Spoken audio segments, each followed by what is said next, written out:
What's going on, people? We are Tottenham TV here, back again for another live stream for you guys, and I'm joined again by Tottenham on Tour's very own Brian Daigle. How are we doing today, Brian? You okay? We're doing good today, Sim. It's a good day today. Today is a day where everything starts taking place, doesn't it? So it's, I'm doing fantastic. How about yourself? Yeah, look, it's time to start getting hyped for the new season. It's always around this time of year where you can start looking ahead towards the new season and start planning what you're going to do next season. Of this morning, the new Premier League fixtures for the 22-23 season have been announced, and Tottenham will be opening their campaign at home to Southampton on Saturday the 6th of August. Saturday 3 p.m. kickoff, and apparently it's our first 3 p.m. kickoff on a Saturday at home for about 3 years, 4 years. I heard this. It's incredible, isn't it, to think it's been that long. But yeah, it's great to start Saturday 3 o'clock. And Southampton at home is probably a very decent fixture to have. Yeah, I mean, can't complain. It seems like I wouldn't say easy start, but it's probably one of the fixtures, the kind of fixtures you want on the opening day.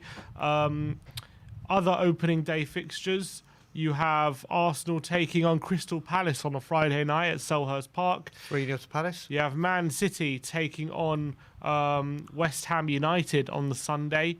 You have Man United at home to Brighton. You have Chelsea away at Everton, 5:30. So I think the TV list will be done for the opening game of the season. And Liverpool take on Fulham away from home as well. So some tasty games happening on the opening day of the season.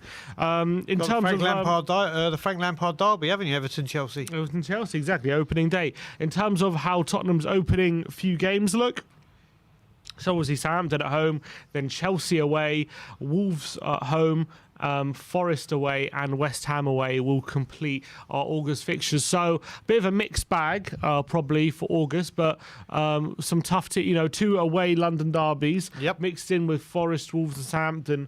So not the easiest start, is it? It's not, but you look at that and what I saw from that is Southampton at home. We owe them revenge for that disgusting performance. Back in January. Then you got Chelsea away, which is what Brian Ireland actually wanted, my Tottenham on Tour partner, one of the guys from Tottenham on Tour, wanted to get Stamford Bridge out the way as early as possible. And then you got Wolverhampton, who we also owe a bit of revenge for. And I was at that 2-0 with you guys, and that was the worst first half I've ever seen. And then we got Nottingham Forest, and then revenge away at West Ham when you and me were doing the watch along with that. And so it's a revenge month. Yeah, hopefully we're getting a lot of revenge. It's very, very true. One interesting thing to point out, obviously the Champions League fixtures will be played across September, October and November, with the World Cup coming in December. But in terms of the Champions League, here are the games which we will be playing following midweek Champions League fixtures, and they're not the easiest games. So you have Man City away following the one on September the 7th.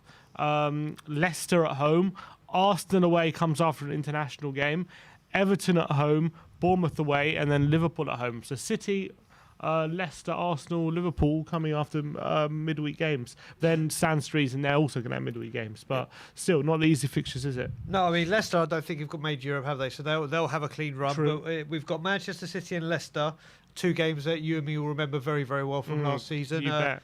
Man City, obviously, we'll see if the who do we have over them stays. But yeah, there are some tough ones on it, and it's how we react. I think in the Champions League, when we had Champions League football, we did better than what we did when we played Thursday, Sunday, because of Europa. So with the team we're assembling as well, hopefully it won't be too much of a hard chore for us. Yeah, hopefully we'll have a much more better, more deep squad, more quality, and we can cope with these midweek games as much as we can cope with obviously having the game until the weekend. One important point to note as well is that before the end of October, we will have already played Chelsea away, West Ham away, Man City away, Arsenal away, and Man United away.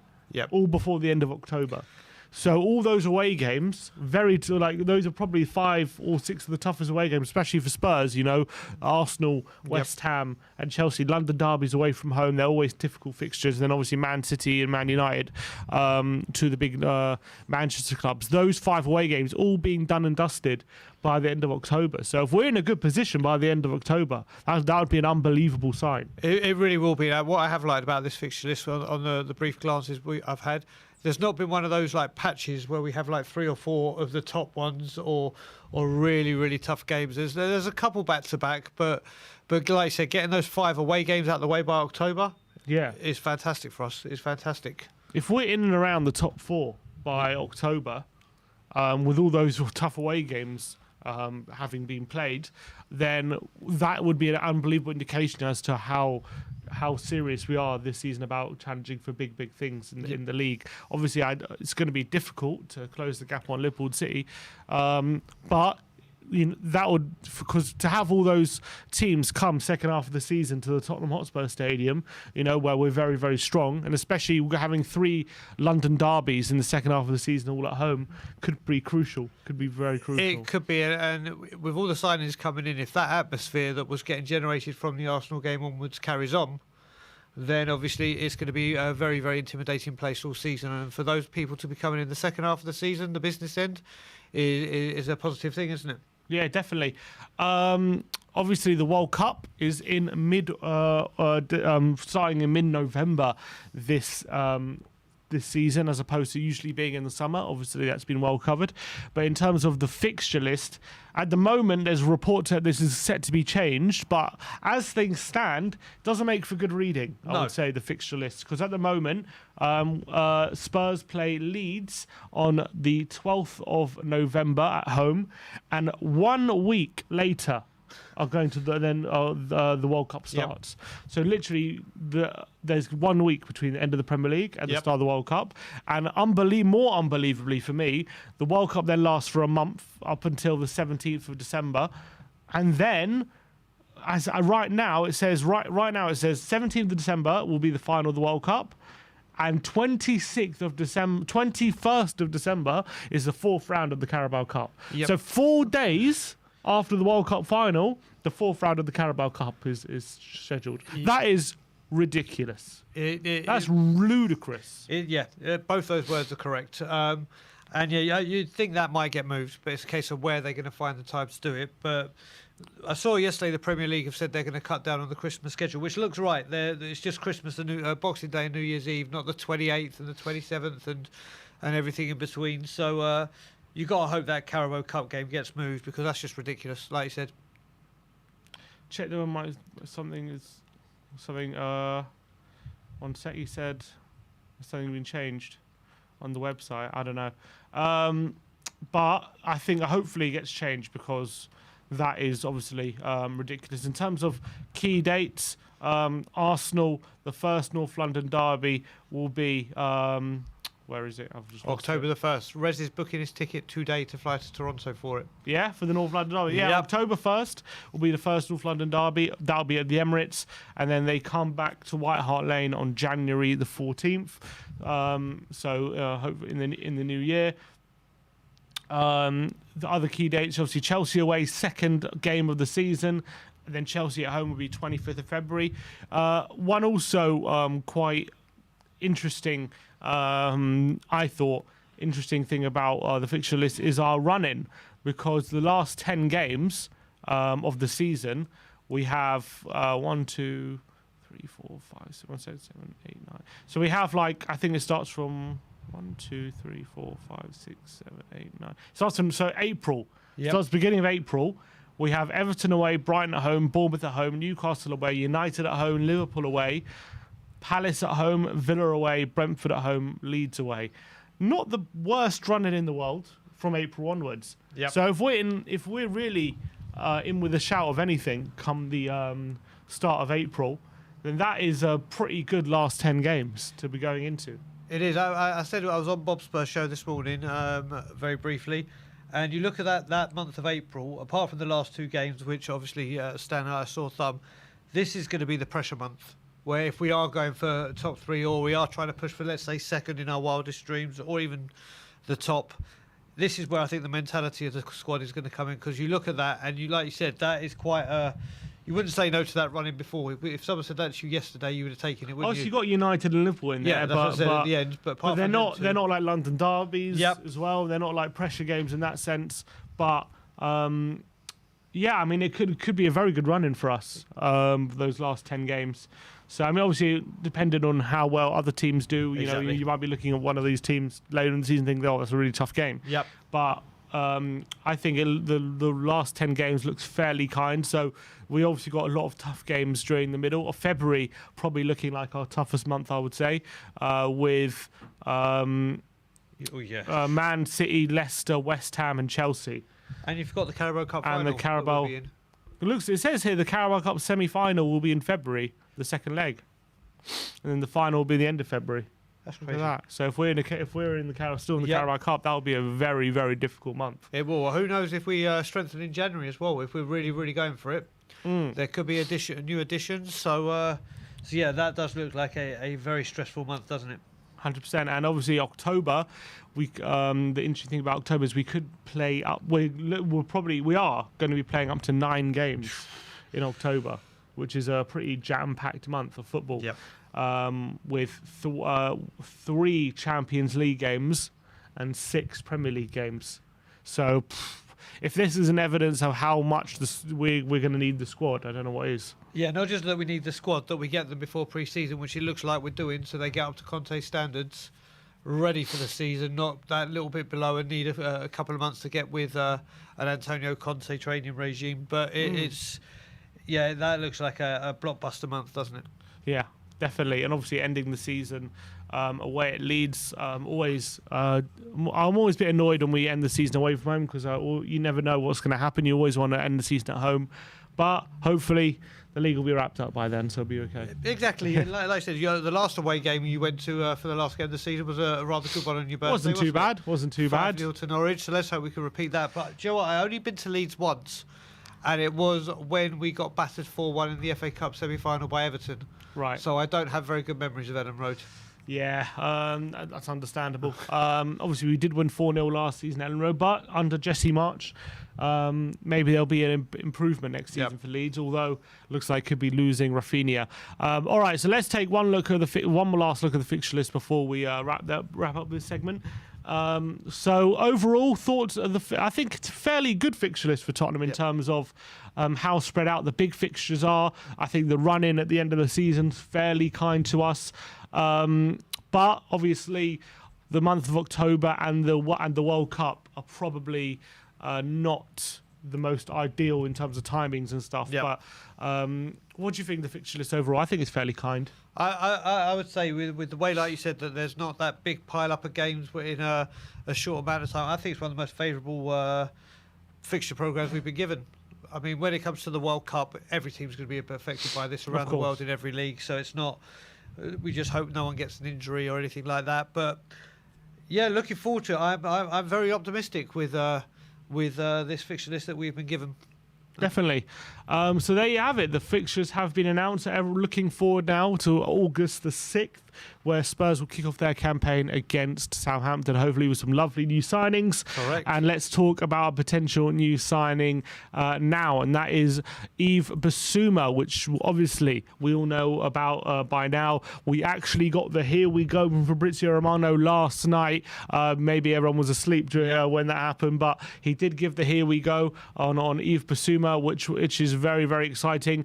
And now there are reports that Yves Bissouma is currently undergoing a medical at Hotspur Way as we speak, and the announcement could be as close as by the end of the week, could even be today if we're lucky. So we have the Evening Standard saying that that Yves Bissouma is currently undergoing a medical. We have Simon Collins of the Evening Standard saying that personal terms have not been an issue to agree with Yves Bissouma. He's excited by the prospect of working under Conte and playing in the Champions League. Chris Hughton also quoted in the Athletic saying he's very talented on the ball, happy to receive it in tight areas with a lovely knack of driving past players. Really good business for Spurs. That obviously is getting a lot of people very, very excited. Yves Bissouma's personal trainer confirming pretty much that he's currently at Hotspur Way doing his medical. He posted a picture on Instagram saying he deserves he's saying best of luck Yves Bissouma with his medical at Spurs official. He deserves Champions League football. That's his personal trainer. So very, very exciting news, and looks like we can expect an announcement any time, or looks like could happen today, most likely tomorrow, but very, very exciting. Oh, it's been the talk for 2 days, hasn't it? And we just want to get this done. It looks like it is moving a lot quicker than it normally does. We're getting this job done, and we're getting it done quickly, and it is an awesome signing. It's a fantastic addition. You can hear how, like I said, his personal trainer, Chris Hughton, other people, even there's other fans saying this is pound for pound signing of the season already. It's an exceptional signing. Yeah, and look, I think he comes obviously with a big reputation of one of the most underrated centre mids, I think, in the Premier League for me. And I think also the fact that he comes at 25, not having played in Champions League yet, and not just that, not really competed at the higher end of the Premier League since he's been here. So he comes probably very, very hungry as well. He comes with something that he probably shows he needs to prove himself in terms of establishing himself as one of the top midfielders in the league. If he does that at Spurs, that's how he will be recognised. And it's different if you bring in maybe I'm just seeing quotes from someone like say Paul Pogba, who claims that Man United didn't offered him a contract which was basically equivalent to nothing when he was offered a 300 grand a week contract. And like that kind of attitude, he won't bring that. He's going to bring an attitude of, I'm here to show I'm the best because since being in the Premier League, I've probably overestimated people how I've performed for Brighton, but I need to do it at a stage where I'm part of the Premier League top 6, one of those clubs, and when he does it there, then he'll get the praise he fully deserves, the respect as one of the top midfielders, and that's probably what he has to prove. Yeah, I mean, if you look at it, he's going from being a big fish in a smaller pond to a smaller fish in a huge pond, where eyes will be on him. There's a lot expected of him. We saw in the video we did yesterday that he's got all the attributes to do it, and the ones where he's lacking, a coach that we have in Antonio Conte, we've seen what he can do with players that we thought were out of the squad and out of the team. So it's a recipe for success, really, isn't it? Definitely.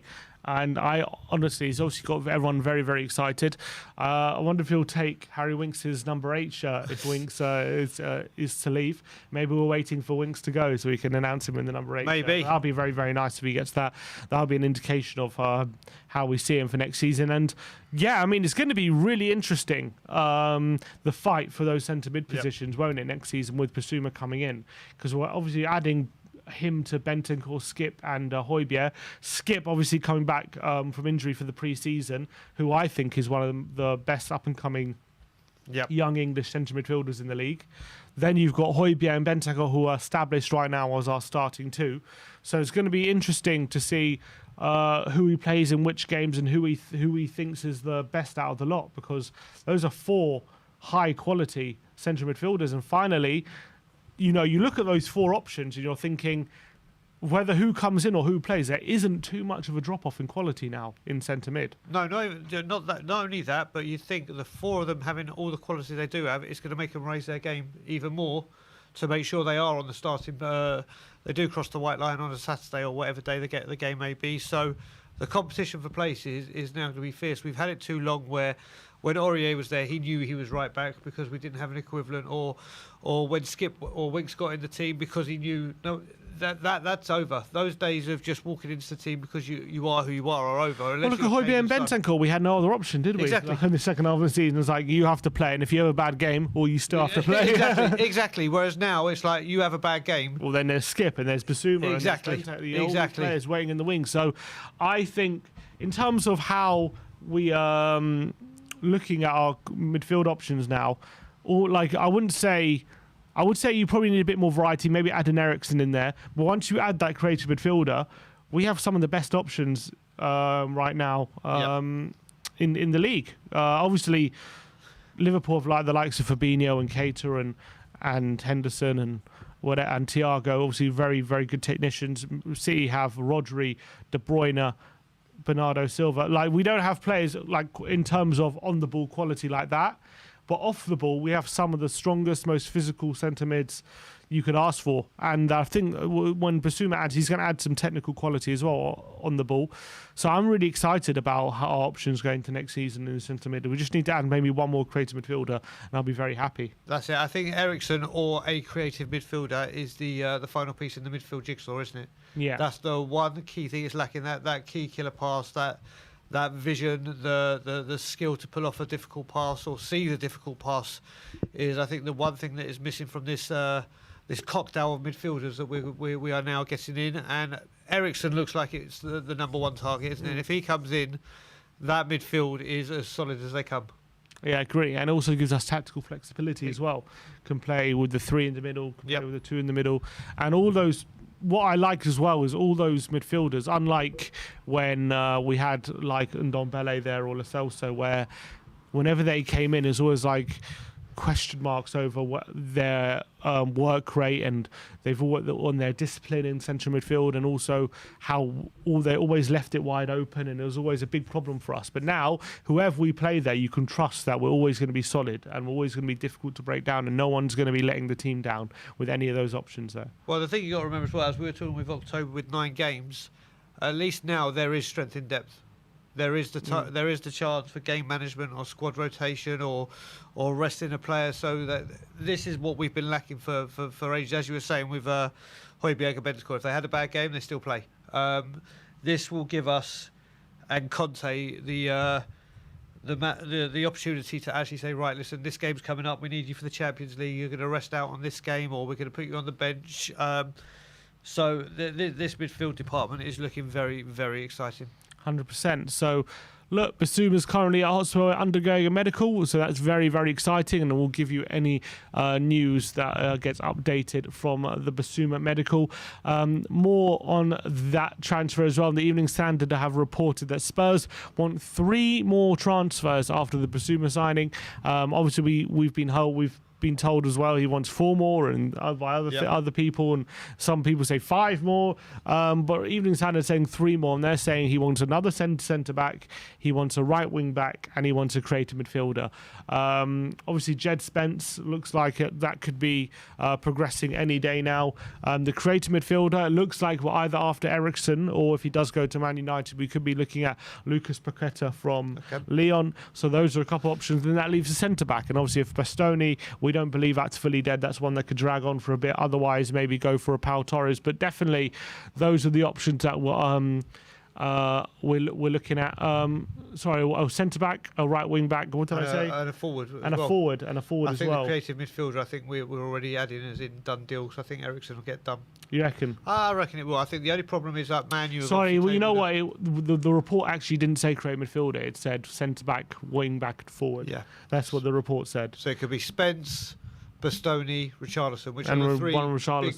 And let's face it, if that does happen, if we don't get the 4th, it will be absolutely fine.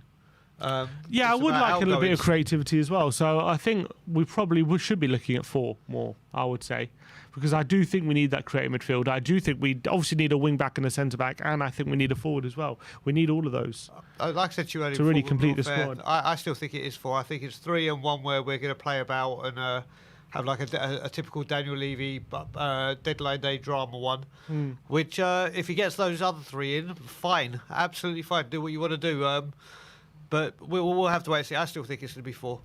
It's 3 for sure, and 1 in the back pocket if anything comes up. Like we did with Recruitment. Remember we said we weren't going for a left back unless a particular one becomes available, and then we went bang, he's available. I think there may be one of those in his pocket. Yeah, I agree. In terms of what is most essential for you, where would you rank in terms of those 4 signings, most essential to least essential? Bastoni. And in position-wise? Oh, left centre-back. Because if we can get... If Dyer starts at the beginning of next season, not going to be unhappy, won't be ecstatic, but certainly he's proved himself to be able to start in the thing in that position. But if you can get a Romero and a Bastoni either side of them, that could be a partnership that becomes Toby and Yan like. That are 2 solid, proper defenders that do their job. And I think, like I said, when they say strikers win your games, defences win your championships, I think that's where we've needed to get protection in, numbers in for the last season or 2. And let's try and get that addressed right away. So you'd say centre-back? So, here we go. Now, right wing-back. Right wing back. Because that we've still been trying to sort that since Walker. So that's like what I say with defence. And then what's one forward, a forward or a creative midfielder? Okay, so if I had to go Eriksen or Richarlison, I think I can't believe I'm going to say this. It's you wearing me down and Bob Spur. I think I'm going to say Richarlison. Oh, really? You'd rather Richarlison over Eriksen? I think I would, because it just... the only reason I say that is it just gives us cover should one of them get an injury or a suspension, or we need to rest them. If we take one of those 3 out, they're on. You know what I mean? The goals, we know they've been our most potent scorers. We need other people to chip in. And yes, Eriksen coming in could help it. But I just think if it was to be out Richarlison or Eriksen, I'm going to slightly side with Richarlison. Interesting. I think I would agree. I think I'd rather afford, just because if we do fail to get a creative midfielder, at least we can rely on the fact that we have good forwards and we have a solid base to start with. Whereas if we don't get a forward and we do get a creative midfielder, I'm worried we could be lacking with options going forward. And if we do get a big injury to Kane or Son, then we could be in big trouble. Exactly. And as much as we can have creativity, we might not have someone who with the ability to make the most out of it.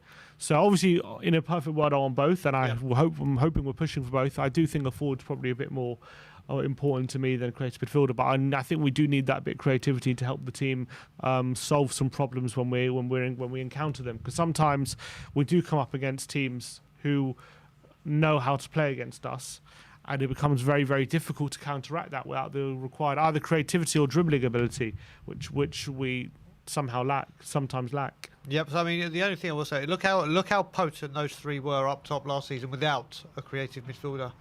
So if one of them got injured, whether it be a Kulu or whoever it may be, at least we know we can still create. So we would need cover there because it would be Dane Scarlett on the bench or whoever it may be. So for me, yeah, Richarlison's slightly over Ericsson for me if it came down to one or the other. If we got the other ones in. All right. So that is the updates so far. Obviously, anything that breaks or that happens, we will be reporting to you as soon as it happens. But the lines are open, so we're going to be taking some callers now, talking about the Premier League fixture list, talking about the potential upcoming signing of Yves Bissouma, and also who they would like to bring in and what they think the priorities are in terms of signings. So let's get on first, but let's get Alex Samuels on. Oh, is he about to stand up? No, he said... I can't hear him. Right, no. Oh, can you guys there just you give go. me 2 minutes? Sorry. 2 minutes. He needs to make his bed. All right, we'll give him 2 minutes. Just someone at the door. Thank you. All Sorry. right, no worries, no worries. There's someone at the door. So we'll give Alex Samuels a few more minutes. Is anyone else waiting right now? All right. So All right. Yeah, so we're going to start getting some callers. If you want to give your opinions, do call in, and we'll get you on the show.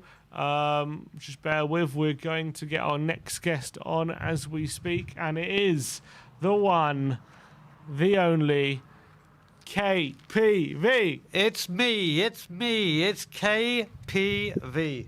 How you doing, Carl? You all right? Yeah, man, I'm good. I'm back again. How you doing, buddy? How you doing, boys? I'm good. Good to see you. Yeah, I hear that Bissouma's having his medical, and here we go. So, Exactly. Very exciting, isn't it, Kyle? yeah, I'm excited. But Brian, just a quick one, mate. You meant February, not January, pal. What did I mean, February For or what? not January? Southampton. Ah, okay. Well, we played them. Sorry, I got mixed up with when I was over last Yeah, month. get your dates Yeah, right, mate. Otherwise, you'll be out of here. 1,000 You'll be apologies. out of here, Brian. 1,000 apologies. Get your dates right. Lucky it wasn't a We Are Kyle is Tottenham going to be TV calling quiz. you out. Big time. And I'm wrong, and I will say I am wrong. Well done. Thank you, Kyle. Thank you for shaming me. Kyle, don't hold back. Don't hold back, Kyle. He should have said February. Kyle, why are you wearing red?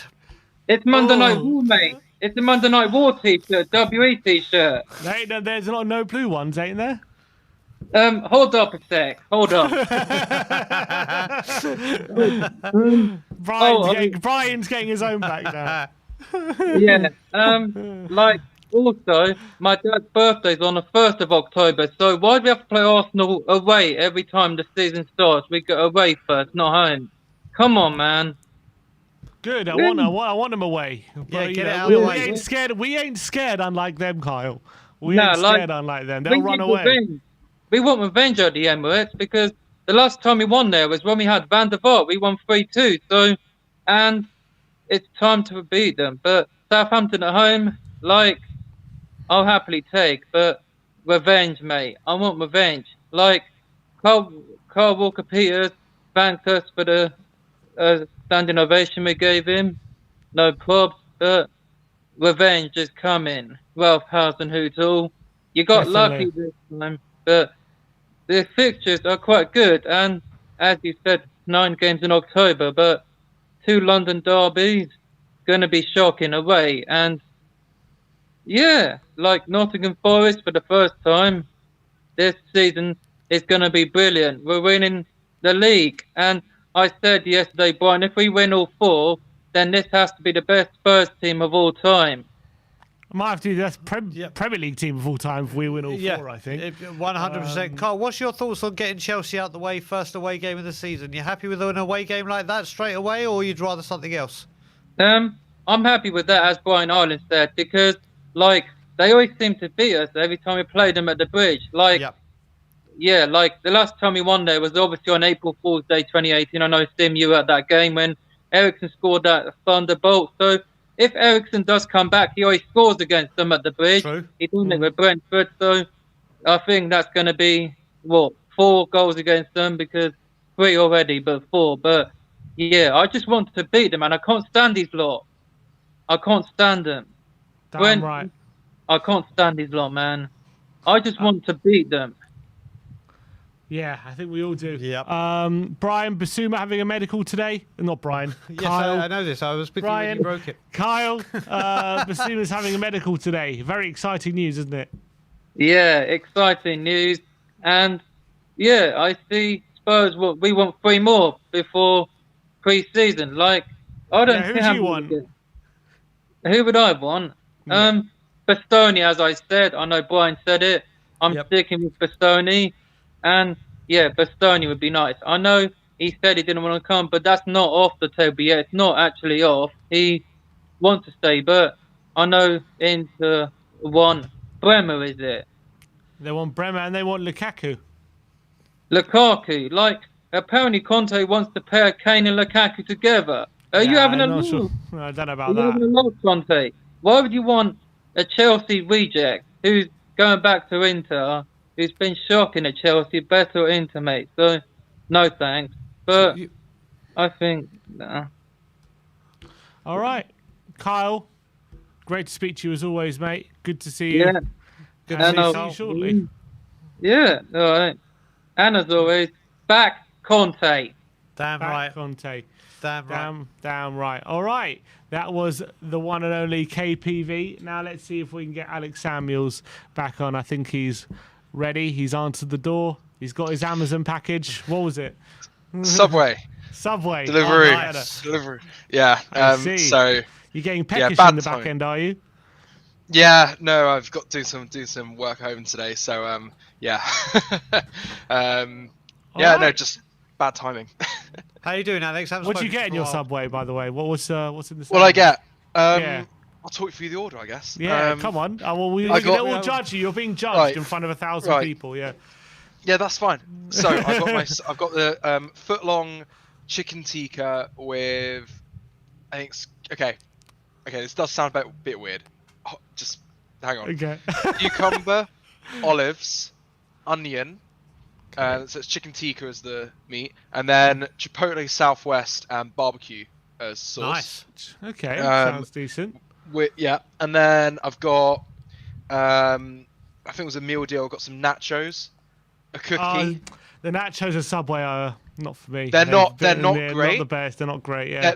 They're not great, but they were because value for money. I thought at least they're quite filling. So I thought go with that. And I got some hash browns, so I need to get it over £10. So fair enough. Free delivery. The So hash browns are decent. Okay, not bad. Yeah. A lot So of people saying you've taken an L on your sandwich choice, but yeah, I wasn't. I'm not surprised people are saying that. So. Yeah, Dayton says meatball is the best. I agree. I always get the meatball marinara. That's from Subway. Italian BLT. Yeah. What on bread? What bread do you get? Come, this is a big one now. Oh God. Italian toasted.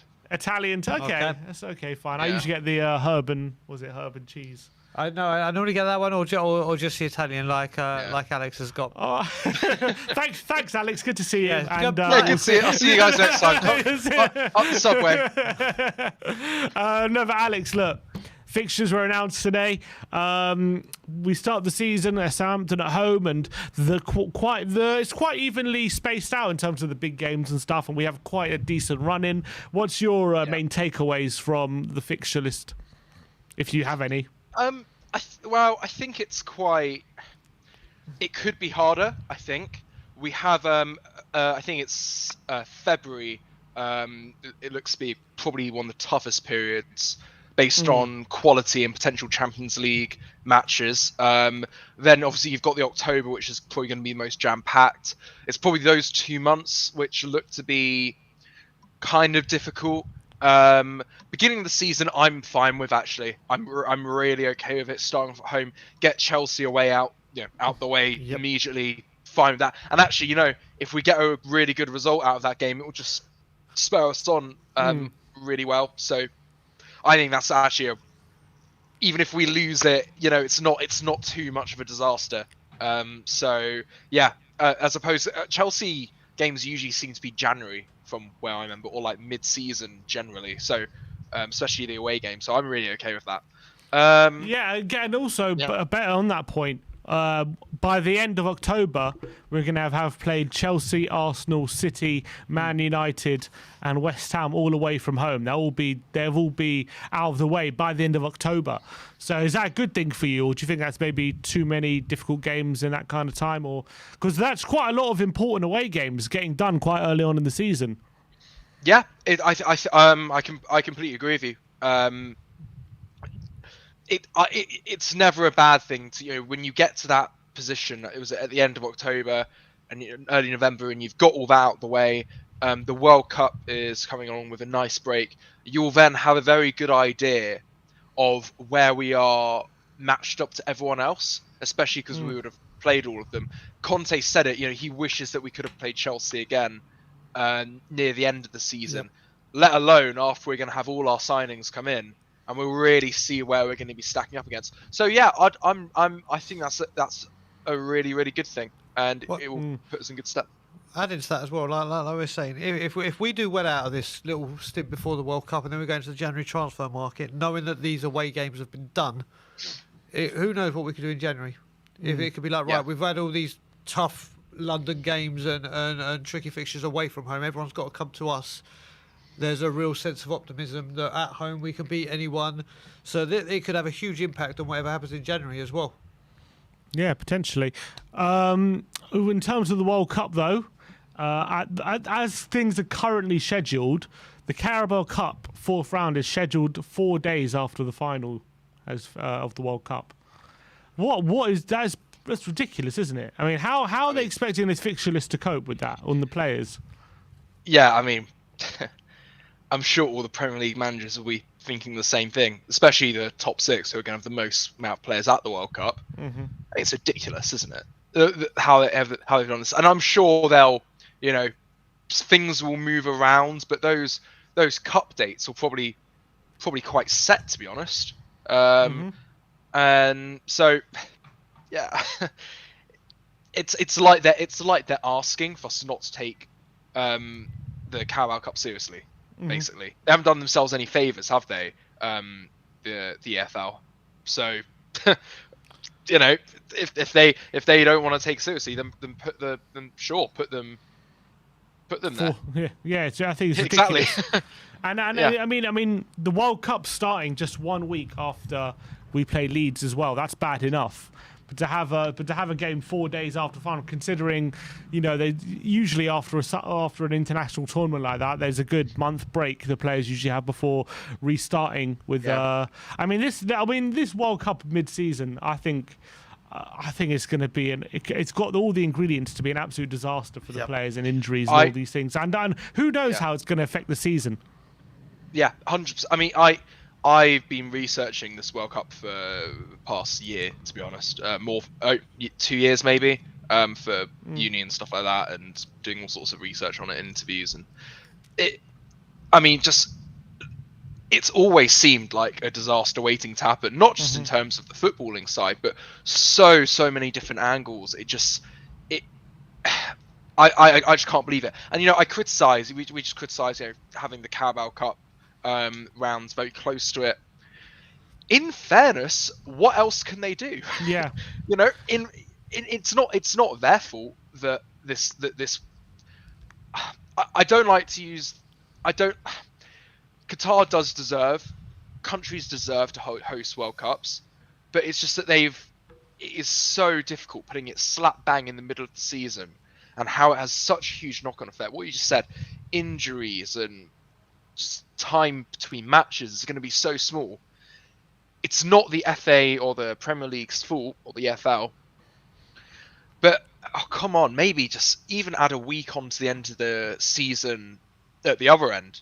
Yeah, I think they've extended it by a week, because I think 28th of May. No, but I mean, even add another one on. Like, if they have to, I know that there's a certain thing. June 7th is where the Premier League resets. They did it for Project Restart. They extended the season much further. Mm-hmm. Well, maybe Alex, the problem with that is June the 3rd is the FA Cup final, so Premier League games can't be played, and then the week after that, please God, we'll all be in Turkey because it's the Champions League final. So, weren't Premier League games just played on the day of the cup final? Oh no, they moved it to a Sunday. Yeah, Okay, but why yeah, can't but they can do the same thing. oh, maybe And they I can do think that. yeah, but they did also. I can't remember the exact days for when the at the start of the pandemic, of course. But they played the Champions League games. Was it before the Premier League or they did the? They did a mini tournament, didn't they? Kind of. Was it the mini tournament? Was that before or during? That was after. I think that was after. Was that after? Well, Yeah. still, but you can play around the Champions League fight. It's one game between two teams out of every single team in Europe that could maybe include Premier. You can't.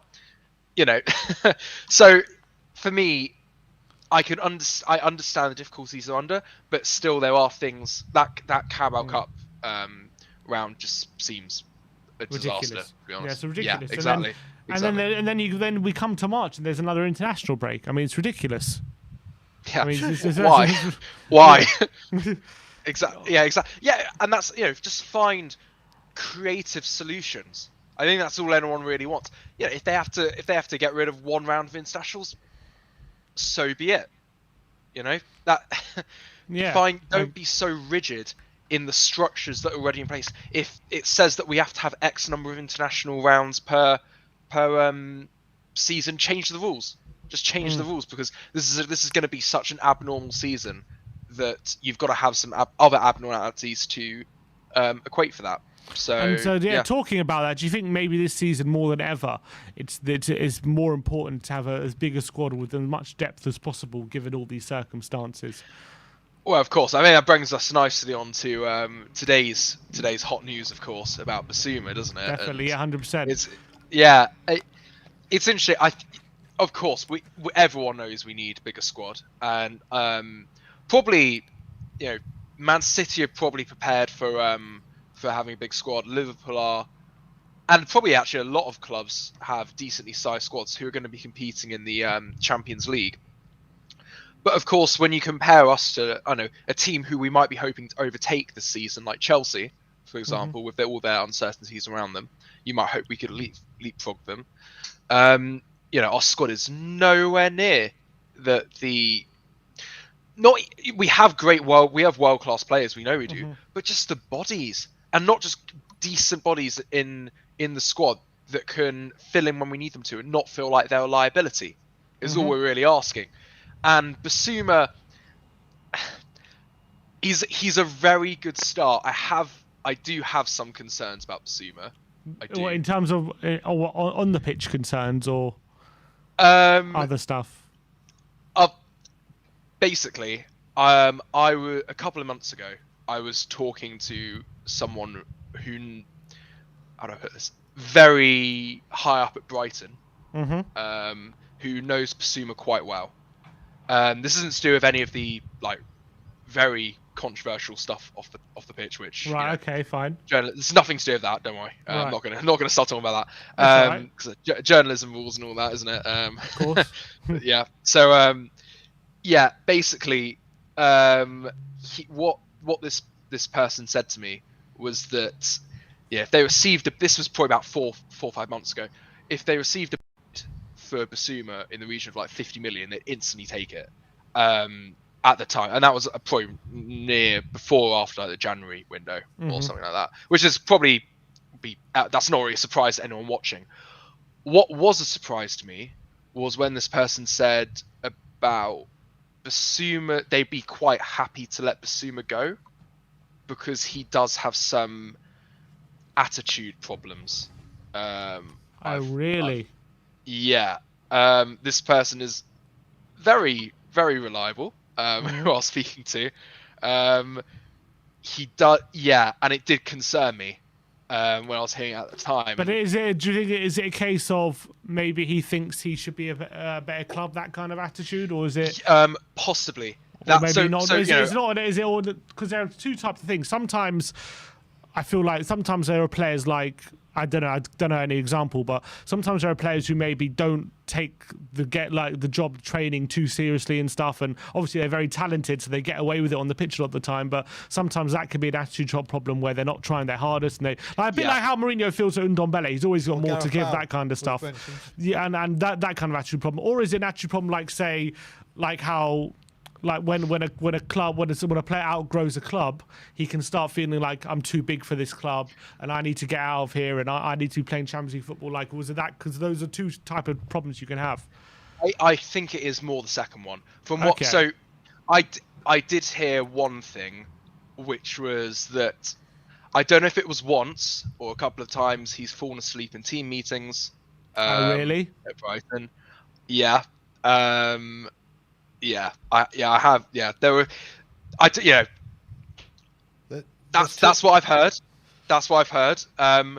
But also, I was speaking to this person at a game against a top 6 club, and they said, I'm sure Bissouma will put on a very, very good display today, purely because it's a top 6 club, and which could indicate that he feels outgrowing and wants to show himself against the best of the best. Mm-hmm. So I'm hopeful that it will be more the second thing which you were saying about just really wants to take that next step, which it's clear there's definitely evidence from other places that is the case.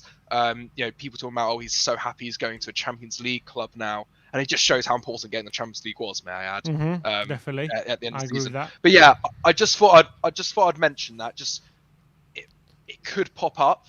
I don't think this will be another Ndombele type situation. I really hope it won't be. That sort of thing. But yeah, for someone with his kind of defensive numbers, he's in the top, whatever he is in Europe, top 5% or something in Europe for those numbers. You can't, like, Ndombele was never kind of that player. So I don't think you can. How is it possible to post those kind of numbers if your heart isn't in it every game, kind of thing? If you're not trying your hardest. The only other thing I'll add to that is 2 words: Antonio Conte. I don't think you're going to be putting that. If you are acting like that, I'd love to see what would happen to any Spurs player if they fell asleep during an Antonio Conte video, like what 100%. Mourinho did. I don't think Antonio Conte. I think when you're with Antonio Conte, you don't fall asleep in meetings. That's definitely true. In terms of what this person, Brian, was saying, did you talk about actually how highly he rates Bissouma? Oh yeah, quite briefly, but it's clear he's such a great talent. And actually, is talent even the right word? We know how good he is. Yeah, everyone does. It is so clear that we are getting such a quality player, probably on the cheap. Really, despite having the year left, it's probably on the cheap. And yeah, it's hard to be not excited by this signing, because he comes in there and it just creates such a battle. And I think that's the other thing as well. Coming into our midfield, he has no choice but to work hard and to really get down, because we have such brilliant competition there now. Yep. And if you add maybe an Ericsson as well, he could play in a 3 or potentially a 2. Well, I'm not sure if that would work very well. But yeah, he'll have no choice, because he could have 4 or 5 people all competing for 2 to 3 positions in a team. So look, do you think he comes in as an upgrade on what we have, although what we have is pretty solid at the moment? I think I don't know. That's a really hard question, because he reminds me. You think of very defensive midfielders. Probably Skip is a decent comparison you could make. He's not really like Bentancur, I'd say. In some ways, yes, but because he's obviously a midfielder. But probably with Skip. Oh yeah, I'm not. He's probably an upgrade on Skip purely because he's got way more, or probably a season or 2 more Premier League experience. So yeah, and has proved it against really top teams very consistently. So yeah, Skip's got a lot of work to do, I'd say, to get back in. But I'd love it. I love Skip. So hopefully he can maybe even partner Bissouma. We'll see. That's the exciting thing. And we're going to give Conte so many different options for him to choose from. Let's allow him to have difficult choices to make. I agree. Definitely. And as we've said, we need a big squad this season anyway. There's going to be plenty of games to go around, isn't there? 100%. Especially, like you said, October 9 alone. That just goes to show you. And then we don't know what people come back from the World Cup fit. little injury, major injury. So having these options and this depth is absolutely pivotal. Yeah, and let's hope. We obviously need more, and I do wonder, apart from Spence and Ericsson, where our attention will turn to next. I expect definitely Spence will probably get done. I'd say just from how I feel about it. But I do wonder. Gabriel Jesus is now probably off the table. So that's probably gone with the news today of Arsenal probably bidding for him. So that's off the table. So really, that's Richarlison and probably a few other. Well, we need a centre back, don't we? And for me, the centre back is the most important position of the window for me, and I think for a lot of people probably. And I think Bastoni's done personally. I think that deal was completely done. Bastoni himself put on Instagram like the intercolours underneath. You mean dead, not done as in completed? Oh, sorry, I mean dead. Yeah, as in you got everyone very excited a minute ago. Sorry. I mean dead. It's completely dead.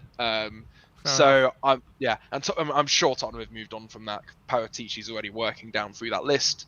Pau Torres, I think, is probably the one we're gonna keep an eye on, really. And if Man United pull the trigger on him, because I think it's possible their De Jong deal might fall apart today.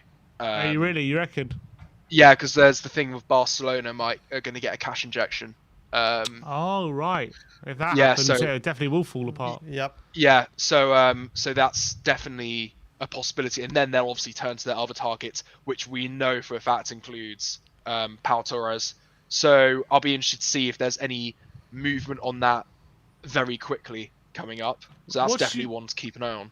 And what's your opinion on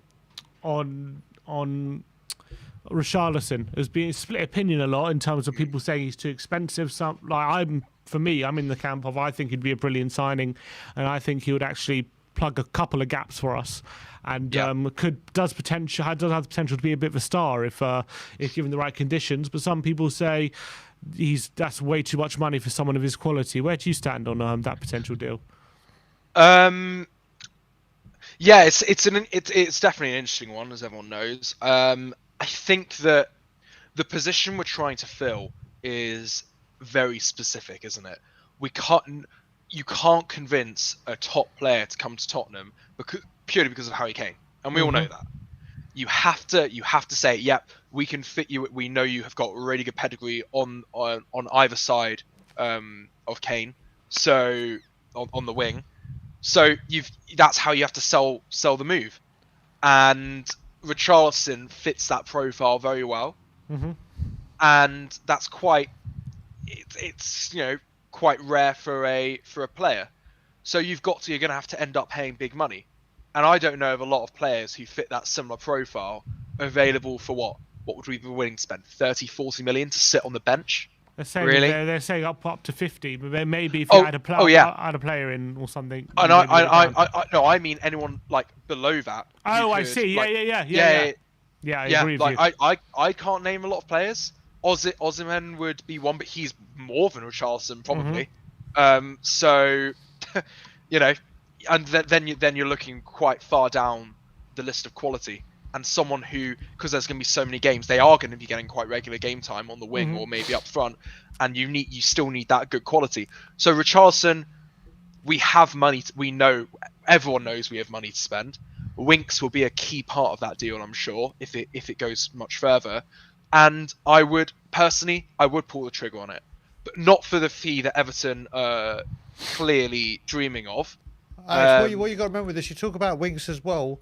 I'm sure if Dele Alli starts a few games, there's a certain fee that they've got to pay us if he hits that. That could be factored into this deal. If he plays 20 games for you, whatever the number is of games where you need to give us 10, 20 million, whatever, just take that off Richarlison. So that could be another make weight. Possibly, although I'm not sure that's very common because, like, for example, like the Lukaku dealing that's happening with Chelsea, him possibly going back to Inter. I'm not sure if that's kind of how it works. I feel like they actually just Inter would pay the loan fee as opposed to Chelsea getting money off what they owe him. I feel like that's just how it's like when we bought Højbjerg from Southampton and Cole just went the other way. It was, we didn't subtract the money we paid. I can't remember how much it was for Højbjerg. It's 2 transactions rather than 1. So I don't. So I'm not sure. Possibly, I'm no expert in transfer dealings as much as I'd like to be. But yeah, we'll see. But obviously, everything is on the table. We'll see what happens. I think personally, Richarlison would, because we know Bergwijn's very likely to leave. I think it would be a good fit for us. Yeah, and I think we will get probably laughed at by rival fans for signing him, but I don't think they realise just how specific the position we need is. A very specific player, and if he ticks those boxes, and there's not really a lot of other quality options available for a price around about the 50 million mark, you're not left with a lot of options, are you? I agree. I completely agree with you, and I think he's the best one we could probably hope for. And he's also got potential to improve when he plays with better players. I think he's always been a star in a struggling team for Everton. They've always been a bit of a mess ever since he's gone there. So maybe give him in a better structured team, in a more functioning team with better players around him. And also, I think this whole thing, we're spending 50 million on a player who's going to be a sub and he's going to play 30% of games. I disagree with that. With all the games coming up this season, when you got to remember Son and Kane approaching 30, I think Son's already 30. I'm not saying their careers are done or anything, but they have to start being managed a bit better. They can't continuously play the amount of minutes they're playing. It's unsustainable right now for them. And also you've got to have someone of good quality to come in, and I think Richarlison meets that criteria. And also for Kulusevski, you've got Bergwijn's going to go. You've got Lucas there. We all know Kulusevski's a starter now. Get someone to put a rocket up him as well, and get Richarlison in, put him under pressure. Probably got another top winger in there, put Son maybe even under, bring Richarlison in, puts all 3 of the front 3 under pressure, doesn't it? Exactly. As well. So it makes like real pressure for the first time. Exactly. And I think Richarlison's probably very open to move. I think Richarlison's a base client, isn't he? I believe so. I remember. Yeah, he is a base client, which we Tottenham have very good links with. So we definitely know if he's interested or not, and if we are interested in him, then. And it's no coincidence that teams like PSG have been linked to him in the past, with Mbappe going and possibly a replacement for Mbappe. Barcelona have a bid, had a £50 million bid rejected or something like that. I thought it was more. I thought it was like 70 or. Yeah, it might have been. It was a big bid. It was a big bid that they got rejected. So I think I don't know why. I don't know why people are against it, to be honest. Maybe because they think he's not that good and we're paying too much for him. But I just think if we really want to people keep talking about getting a proper backup for Kane and Son and actually giving them not just cover but competition. And this is what it looks like. It means paying big money. If you want competition for players of that quality, then it's going to be expensive, because otherwise you're getting players who we know are just never going to take their position, or we're completely overpaying even more for other players who might be better than them, or potentially not better than them. It's impossible to find players as good as Kane and Son who are willing to come. Exactly. So I think for me, Richarlison's pretty perfect, actually. You're edging me closer and closer to saying yes. What about if you're comparing him to Rafinha, Alex? Oh well, I was literally just thinking that about a minute ago about the Rafinha links. I'd hate Rafinha to go through Arsenal, which it looks like there's a probability that could happen, or hopefully he goes to Barcelona with their cash injection that's likely to happen today. But you can't think about it like that, can you? You got to focus on what we're doing. Would you rather Rafinha or Richarlison? Richarlison, 100%. You would rather Richarlison? 100%. Rafinha's a better player, in my opinion. I feel, but he doesn't have the experience up front. I think he's played there before, but not to any great success. And Richarlison does. And even if he ends up being a bit more than Rafinha would cost, I don't think it matters, because this has been a problem position at Tottenham for what? How many years now? Ever since Kane broke into the team, pretty much. Exactly. And it is about time we get that fixed if we're serious about the rebuild, which I think we are. I have So, to say, you know. I've commented on it as well because Raf put in a great shout as well, saying when you're talking about value and buying people big money, Liverpool paid 40 million for Jota, like Raf said. So you these players don't come cheap. Exactly. Diaz was 45 million, wasn't he? Exactly. So it's not going to come cheap. It's not going to come cheap, and it'd be good, like you said at the beginning, Alex, when we're talking about this with Richarlison. When people say they don't want to come and play for Kane because of Kane, we've got to end that theory, because look at people like Liverpool when they had Salah, Mane, and Firmino, Jota came and Luis Diaz came. So these players will come. It's competition and giving them Champions League. And like Raf said, with Jota being 40 million, you put 40 million, and then that was at a Wolves team, and look what he's doing at Liverpool now. Yeah. Exactly. So I think Raf has done it. Raf has got me over the final hurdle. I want Richarlison. It's taken all week. I'm now, right. I'm on the Richarlison. I want the Richarlison trade with Bob. I'm sure he'll throw you the blue fur. Yeah, I'm sure. Yeah. Why not? Let's do that. All right, Alex, I'm sure that Subway might be getting cold, so appreciate your time. Yeah. No, thank you very much, guys. No, be good. Nice to speak to you again as well. Nice to see you, and we'll speak to you very soon, mate. Yeah, speak to you soon. All the best, nice guys. One. See you later, Alex.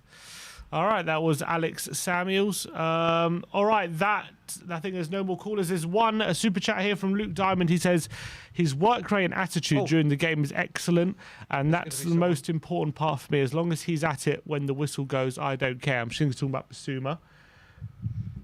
Come on. Kyriakou. Yeah. Let's bring him on. Come on, Daddy, come on. We're going to get one more caller on, I believe.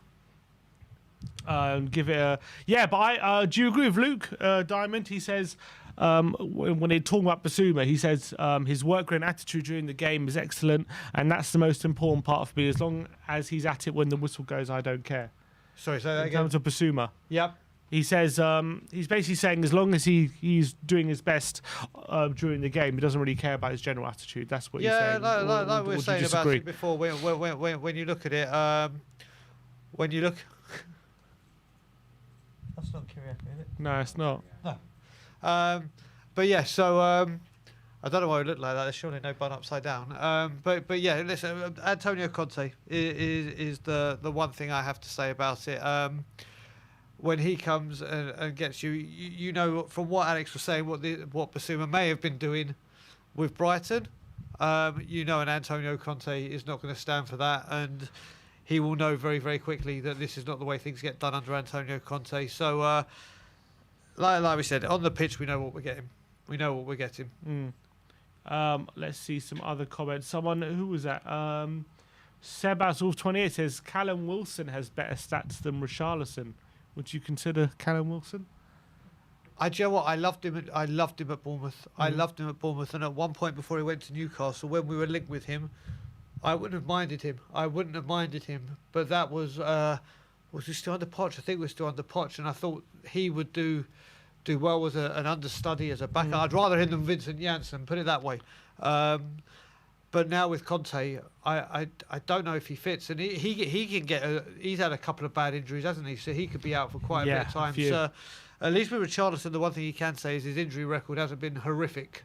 I think he's been out the odd time here and there, but with Callum Wilson, you don't know what you're going to get, really, do you? You know what on the pitch, but his injury record is not the best. He's a decent goal scorer. I don't know if he's exactly what we need from a striker. I mean, I don't think he's terrible. I think he's a decent striker. Will maybe do an okay job for us as backup, but that would be backup. Wouldn't it? Callum Wilson would be back up, whereas you'd see Richarlison as competition. We're trying to get Alan on, but he seems to be upside down. Yeah. So maybe he's thinking it's Stranger Things. I don't know what's going on. But there we go. He's flipping it round now. We'll give him a sec. That seems better. All right. Should we try it? Let's do it. Oh, one sec. You right, Alan? Alan? Hello, mate. How you doing, Bri? All good. How about yourself? Yeah, getting there, mate. Getting there slowly, but getting there. Good. Good to see you, Alan. Yeah, good to see you. I decided to join in the end, Sim. I thought I can't keep missing out. So Yeah, come join the fun. Yeah. Look, the fixtures got announced today. Are you happy with the how it's all been laid out for us? yeah, nothing unusual. You know, guarantee we always play Arsenal away in the first fixture, and we always play Liverpool away on the last the away fixture. You know, the last lot. We never seem to play them first at home. Yeah, first away, and then vice versa. If you know what I mean. Yep. Yeah, I know what you mean. I think it's also a decent point. We always seem to be playing Arsenal away first as well. It's very true. In terms of do you think that looking at the fixture list and how the World Cup breaks up the season, it's more important now more than ever to have a good squad full of depth?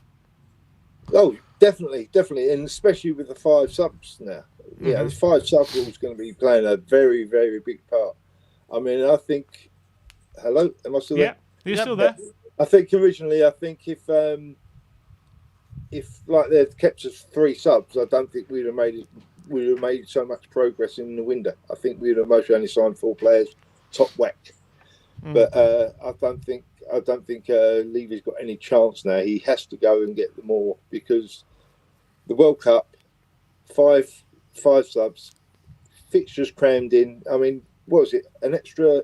It's starting a week early and finishing a week late, and we're missing a month's football, and we're having busier periods other times, and then we've got the Champions League on top. So, yeah, exactly. Look, other positive news with Yves Bissouma having his medical today. How excited are you about that potential transfer? And what do you think he can bring to Spurs? The man's got energy. You know, he's got energy. He when you see him, like what he done to Kane when we played him towards the end of the season, so like he has got a lot of energy, which could be crucial. It also gives like Bentancur or Højbjerg the chance to rotate, which we haven't had. We have, Højbjerg's played near enough 2 seasons straight, hasn't he? Yeah. Hardly any rest. So he's played over 100 games for us already in 2 seasons. Yeah. So, and to be honest with you, we could be looking at playing possibly up to 60 fixtures. Yeah, 60 fixtures in a season with the World Cup spank bang in the middle of it. I mean, not being funny, I think this would have been mostly the best time to have said, right, okay, Premier League, sorry, but we're going to drop the Carabao Cup. I know, so like, it'd be lovely to win it, but you know what I mean, for health for the players. Yep. I think it would have been a better choice to do. Well, considering the Carabao Cup 4th round is scheduled 4 days after the end of the World Cup. I think it's a bit ridiculous. Well, we isn't could it? do it at Liverpool, couldn't we, and play the kids? Yeah, exactly. I mean, that kind of devalues the competition, doesn't it? You're right. You know what I mean? Right. It makes it worthless. Right. If we do that. But I agree with you. But look, in terms of getting Bissouma in, do you think it's a good deal for the 25 million? Yeah. I mean, as the lad said just on before, if Brighton were expecting 50 last season, 25 is quite a snip, really. What's he got? 2 more years on his contract? One more year. Oh, was it 1? Oh, well then, so like the price evens itself out. But yeah, I think he'd be a terrific player for us if he shows half the energy that he does again for Brighton, and I think he'll show more because the tempo that Conte will want, like during the pre-season training. Because no player's going to be struggle with that. I mean, all them murmurs about Bale, everyone wanted Bale back. Bale wouldn't survive Conte's summer training. Not in my eyes, anyway. Especially after we heard last season, he didn't really take training very seriously, did he? Under Jose, No. we can rest assured that Conte's a more rigorous and demanding pre-season training program. So yeah, I agree with you with the Bale thing not fitting. I think as well, he only wants a contract to the World Cup, doesn't he? And then it's retired. Yeah. Well, those are the rumours. I don't know if that's true. I don't think it's true. I reckon he's going to play on the World Cup, in my opinion. But especially if he has a great World Cup, why would he I mean, I think if he feels like he's still got a lot to give, I don't see why he would retire. It's a worry. It's a worry, Sim, to be honest with you, mate. It's a worry. I mean, he came to us to get fit for the Euros. You know, and I don't want us to be used. I think we need to. I think if he turned around and it said sort of like as he was approaching his final months, or if he had stayed last season, I think that would have shown a little bit more commitment. But the minute Ancelotti went back to Real Madrid, he decided not to take up the option of the second year. So. That's true. Who else would you like to see us bring in before the end of the window? There's rumours we want another forward, centre back, right back. I'm going to be a little controversial. I don't want Richarlison. Why not? Because I don't think I think he spends too much time rolling around on the ground and slowing games up. It's superb rolling around, slowing the game up when you're winning. If you're chasing, you don't need it. You need to make sure that you can keep a tempo up. Alan, let me ask you a question with that. Do you reckon he may have been doing that because of the way Everton were playing and they were so being battered at the other end that just to get a break? So I agree with you. That he does for a big guy like Drogba used to fall down way too easy, but that could be a way to slow the game down for Everton if they were being bombarded under pressure. So maybe Tottenham Hotspur, where we're going to be more on the front foot, he may not. Yeah, true. I mean, at the end of the day, because I was going to say he did do it for Watford as well, but then yet again they would have been bombarded by Everton. But so perhaps my views are sort of like a bit skew with there. I mean, as I say, I mean, Alan, if we're not going for Richarlison at 50 million. Who would you like to? What kind of forward do you think could do the job for us in terms of a player who's happy to come in and battle with the likes of Kane and Son for a starting spot, but also, is good enough to come in and do a job for us? They've got a battle with Decky as well. They've got a battle with Decky as well. Yeah. And I mean, I'm going to cheer someone else you've got coming on very soon. I like Rafinha. I do like Rafinha. I think he's got the talent. Of course, he mostly struggled to play all the three positions, but I think if, just say for instance, Kane went down with an injury, I think you still have enough there with Son, Decky, and like Rafinha up front. I think you would have enough. He certainly has a lot of pace, wouldn't he? Yeah, 100%. I'm a big fan of Rafinha. But look, Alan, great to chat to you, mate. Good to have you on. You want to mention something? Yeah. Brian? Yes? At the moment, it's looking good. I shall hopefully be seeing you tomorrow night, yeah? Fantastic, mate. I look forward to seeing you at the Stevie Perryman night. Yeah, I look forward to seeing you. And as I say, at the moment, everything seems to be heading in the right direction. Sorry about worrying you with the message earlier. Mate, no worries at all, buddy. But I'll give you a shout tonight. Yeah, all right, bruv. Take care. All right, buddy. Speak to you later. Alan, good to see you, mate. See ya. All right, and now let's go to another caller. We have... It's Danny Kiriakou. It's the bun. How are we doing, Danny? You all right? I'm good, boys. Can you hear me, right? Yeah, we can hear you loud and clear. Good. How are you boys doing, man? Yeah, all good. All good. What do you think of the fixture list, Dan? I think it's a good fixture list, to be honest. I think, like Sim was saying earlier, last 10 games, they're not majorly difficult. So I think it's a good run in, and I think it's good to get all the big teams out of the way in the first couple of months, which would be good. So yeah, I think we can't complain. I mean, to be honest with you, I'll be really honest. I don't really care who the hell we play when we play them. It doesn't really matter to me. It matters just as long as the performance on the pitch is worthy of what we want to see this season. Basically, that's what matters to me. It shouldn't matter which team comes, because if you want to win, if you want to be a big team, you want to win things, you want to win big trophies, or you want to compete at the highest level, it shouldn't matter who we play when we play them. To be honest with you, that's so.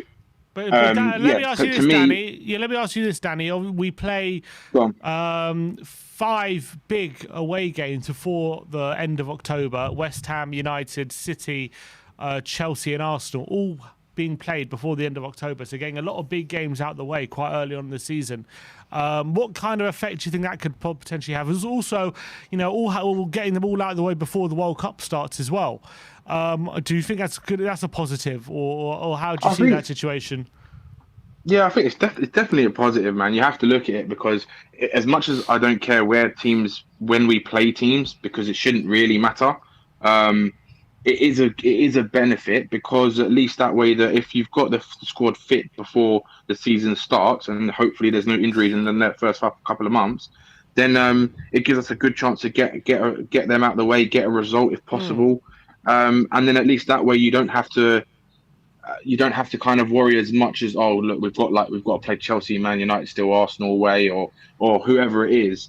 But yeah, at the end of the day, like I said, to me, it doesn't really make the biggest difference because, like I said, you think Liverpool and Man City are going to sit there being, oh look, we've got Arsenal on the last day of the season, or of course it's gonna make a slight difference, but if you're good enough, you should be able to beat who's in front of you. That's the main.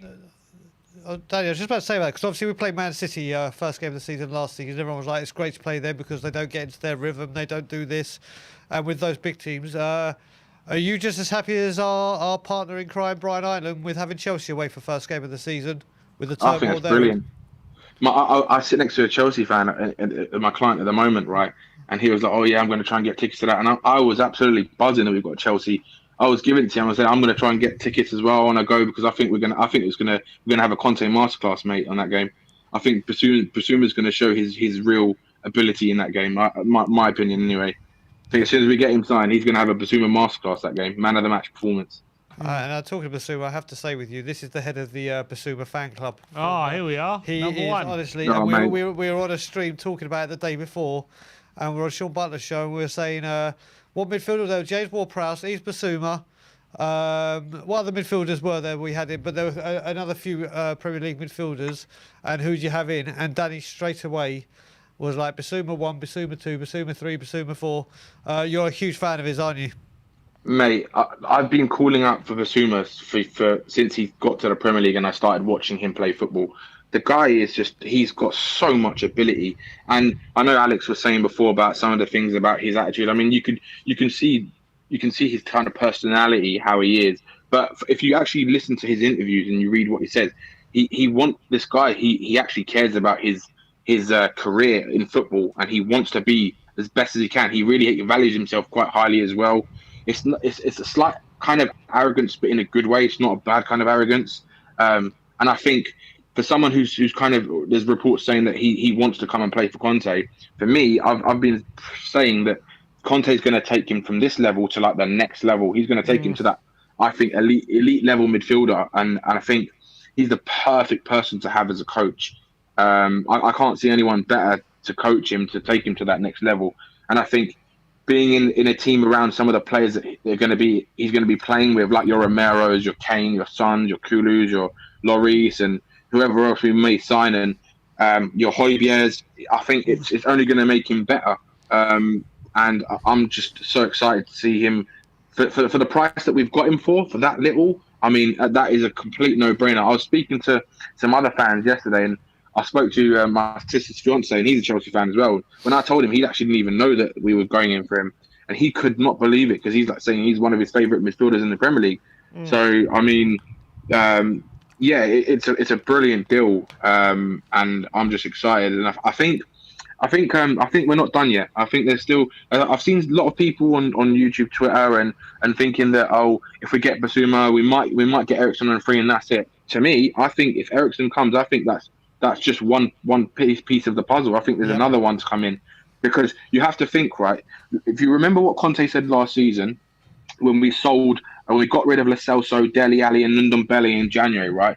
He was banging on about the amount of numbers that we had in midfield, right? So Dele Alli's obviously gone now, right? We've got Lo Celso, Ndombele, and Winks, right? Who look like they're all going to go this summer. Now, if they all go, Hill, Danny. Yeah, but I'm talking about central midfielders. I'm not talking about. My bad, brother. My bad. Yeah. So you look at the three central midfielders, right? If all of them three go, which Winks is suspected to go, well, from from what we hear. And you've got you've only brought in Bissouma and Bentancur, right? So that's 2 midfielders out of 4 that you still need to replace. So essentially, if you bring in another one, you still need one more to replace the numbers that we potentially will lose, because they're talking about if Winks goes, they'll bring in another one. So they're already bringing in Bissouma and Winks hasn't gone yet. So that means they will have to bring in another one. And obviously they'll still need one more to replace at least Lo Celso and Ndombele. So I think we're going to see another 2 midfielders, central midfielders come in, and I think there'll be 2 more attacking-minded players, and I think they'll look for some deals out there that if you look at the way Tottenham are trying to do business so far at the moment, you can see they're buying better quality but for lower price, which is the most ironic thing considering that we want them to spend money this season and the suspected money that they've been given to spend towards the squad. With obviously the Champions League money and all that kind of rubbish, but it's definitely exciting time to be a Spurs fan, don't you think, boys? I mean, I haven't felt this excited for a while, and a lot of rival fans as well are getting nervous. You can see the Arsenal fans all over Twitter. It's amazing. It's like dry your eyes, mate. Honestly, it's brilliant. It's absolutely brilliant watching all of these Arsenal fans cry. Danny, got some breaking news for you, Danny. According to journalist Fabrice Hawkins, who's from France, Info in France, and RTL France, he says Bissouma has now passed his Tottenham medical, and he's set to complete his transfer to Tottenham. So very, very exciting. Looks like Bissouma edging ever closer to being a Tottenham player, and time to get everyone even more excited. So it looks like he is now past his medical. Well, it's just a case of when, not if now, isn't it? We got the here we go. He's there having his medical. We've heard personal terms aren't going to be an issue. And then it's just they're going to get getting all the social media stuff ready. Yeah, ready they? For when we leave the studio. Do you reckon they'll use that clip of him laughing at the Arsenal player when he was you know what, the Spurs admin, they've got the Spurs media team, they've got to put that in there. That would be the best thing if they put that in there. They probably won't, but it'll be glorious. They did it with Matt Doherty, didn't they? With the tweets. Then I think it'd be the best thing if they do that. It'd just be an additional kind of the laugh or something, even with like that'd be so good. Oh, it'd be amazing. It'd be amazing. And then you just watch all the Arsenal fans again cry on Twitter. Just be sensational, to be honest with you. And I think this is the start. I mean, they're saying there's reports saying go on.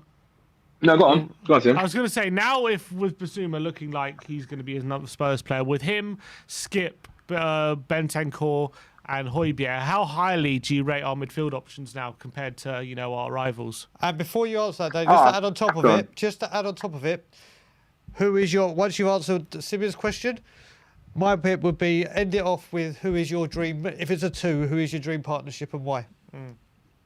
Okay.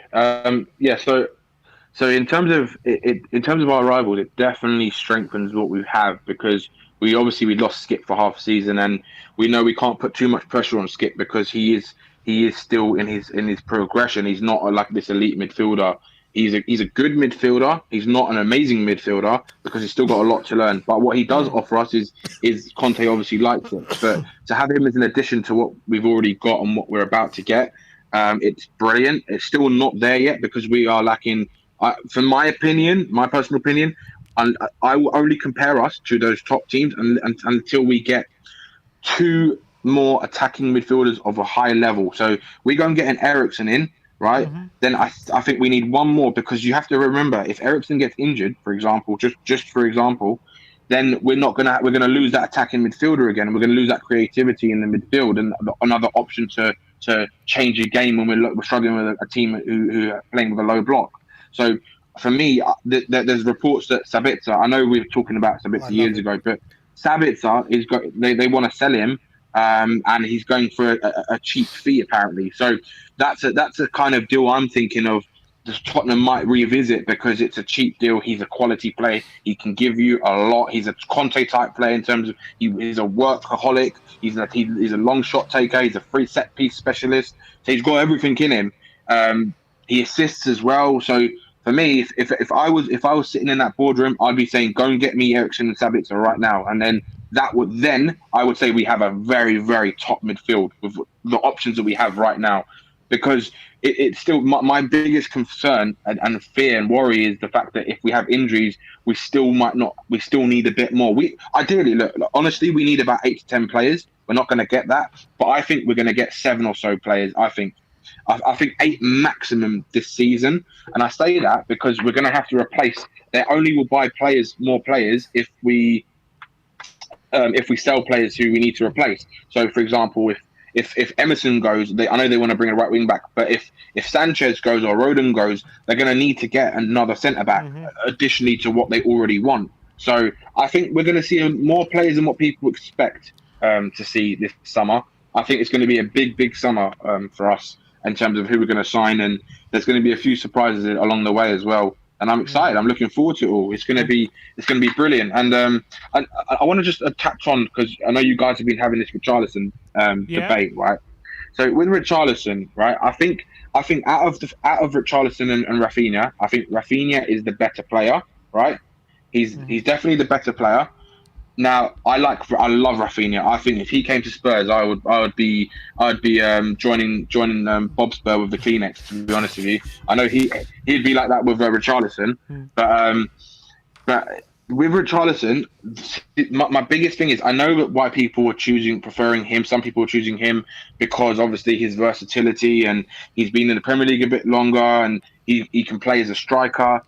If you want to act like a big club, right? For me personally, I think you go and get another proper number 9 striker, right?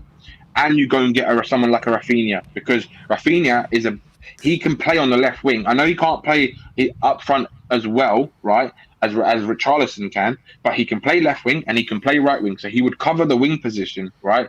Then you go and get like someone like a Skamaka or someone like that up front, or even a Jonathan David, someone like that. That's how you be a big club. That's how you say to people, we're not here to mess around, right? If you go and get Richarlison and you don't bring in another winger if Bergwijn goes, what happens if Richarlison gets injured? We've got no wingers left, right? We're going to have Lucas Moura, and we know what Lucas Moura is like. He's not reliable at all. I'm sorry. It's just I know Brian loves Lucas Moura, but me and him, it's one of the only things we really disagree on is Lucas Moura. And I know that he said that if we get someone who's better, by all means would replace him.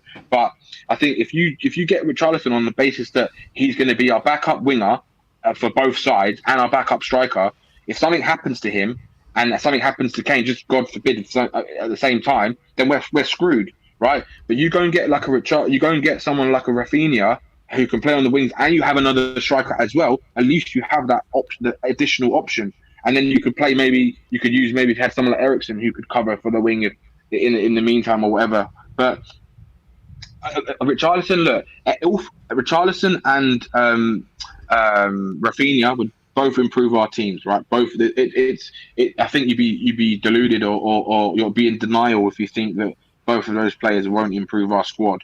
And I wouldn't mind any of them, to be honest with you. I just think that if we're going to act like a big club, we should go and get players in their positions who are specific to that, and we need more. We don't need one player who can play multiple positions. If we're going to do that, get 2 of them, because if Bergwijn leaves, then you've already lost someone who can play up front and on the wing, so you have to replace him, let alone an addition to what we already need right now. So, Danny, I'm just going to mention, you mentioned Jonathan David. I don't know how many Canadians we've got in the 1,300 people watching right now, and you've heard me mention this guy before. People keep mentioning Jonathan David, and he is a very, very good player. But if Spurs want to go find one, and this guy will be a superstar, and he's going to have an incredible World Cup. Everyone go check out the winger that Canada have, Tajon Buchanan. He's currently in Belgium. You've heard me speak to you about him on a number of occasions. If we were to go for a Canadian, that is the man I would go for. He is going to be an absolute superstar, good old Tajon Buchanan. And if we were to pluck a Canadian, that's who I would go for. But he's not being spoken about. Obviously, Jonathan David is getting known within because obviously with Lille or whatever French team he's with. But Tajon Buchanan is just in the Belgian league at the moment on loan from an American team. If we had to get a Canadian in, that is the one. And he wouldn't cost as much as David, that's for sure. Is he a striker? He's a winger. He's blessed with speed and trickery, just kind of like a Rafinha, just not as well known, taller, and probably the same kind of speed. But is in terms of his overall game, will he offer what someone like Jonathan David or Rafinha could offer? Because we have to. That's the thing, right, Brian? When you're looking at players, you need players who are playing in the top level. Jonathan David's played at a very high level, right? Buchanan, I know you've spoken about Buchanan before. Has he played at that level before? Like Jonathan David's played in the Champions League. He's done it at international level. Yeah. He's good on both feet. He can play on both wings. He can play as a central attacking midfielder. He can play as a second striker, and he's tall. He's always got a good height, 5'11" or 12 or 6 foot. I think he is. I can't remember. Yeah, I mean, that for me, he's also a versatile player. So if you were to go, say for example, you go and get someone like Jonathan David and a Rafinha in, I'd be buzzing because, or even Richarlison, for example, Richarlison and Jonathan David, because at least that way you've got two players who can play in all three positions, right? And it gives the team a different dynamic and a lot more balance. So for me, that's what I would do, but. Obviously, we don't live in a FIFA world. But, that's what I was going to say. Listen, I can't believe me of all people is going to say this. We can't be expected with this money. We're not going to be. We've got to be realistic. As much as I want to see us go and get all these great players in, there's going to be some youngsters coming. Or we're not going to get everyone that's at the top of the table and the pedigree for Champions League and everything. And if there's somewhere where we have to take a punt, or somewhere we have to say, right, do you know what, that dreaded line of one for the future. Tajon Buchanan, and there's someone here, I can't remember who it was, who was a New England fan. He put the comment in here and he was like, I love Tajon. People check him out. He is, obviously you can check YouTube and it's obviously very easy to have a decent YouTube highlight clip. But if we had to go for a young star with bags of potential, it's him, because he would not cost much. We've got to remember, we're not going to spend every single penny of this on A-listers or all of the money incoming on the team. I can't believe I'm saying this. We're not, Brian. We know that, right? But look, if you look at what we've done so far, we've spent supposedly 29 million euros plus additional add-ons for Bissouma, which is around the 25 million mark, right? And then the rest of the other two, the other two players we've got as a free transfer. So we haven't even touched into even the, well, you could say the Champions League money we've got. We've spent not even half of it, just about half of it, right?